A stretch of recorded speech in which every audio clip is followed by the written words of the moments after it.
The number one turn off when I'm recruiting for board directors is a board director who may well have skills, experience, credentials, fancy degrees, great company names on their CV.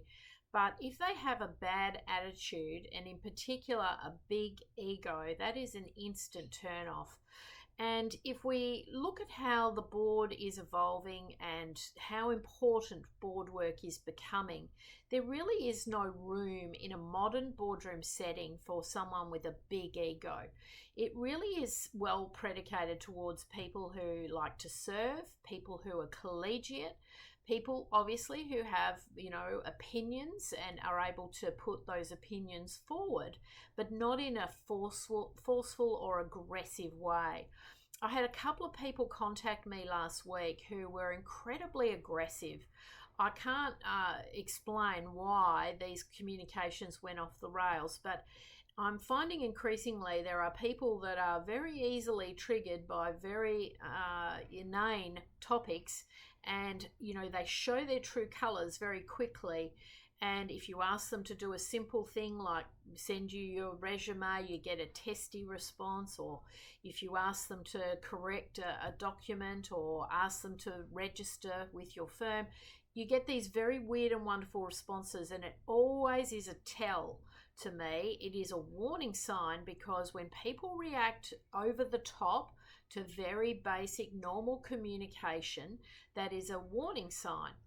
And it's really interesting. I had a particular candidate who was just off the rails last week and very, very rude, almost into misogynist type language towards me.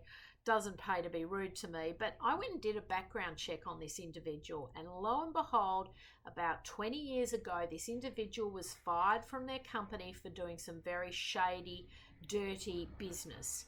And it always shows leopards don't change their spots. So be very careful about your demeanor and your attitude. And quite frankly, if you have a big attitude and you have a big ego, maybe you're better suited to the C-suite, being a big CEO, driving businesses and so on. But board work is very different, and the type of personality that we're looking for in a boardroom setting is definitely of the servant leadership mindset, collegiate, professional, polite, never losing your cool. These are the traits that we look for, and any sign of instability where that's concerned will be a big turn off, not just to me, but to any board search consultant or any individual who's considering appointing you to the board of directors. So just something to consider: your personality type, how you're operating in business, and the impression obviously that you're making when you're interacting with people.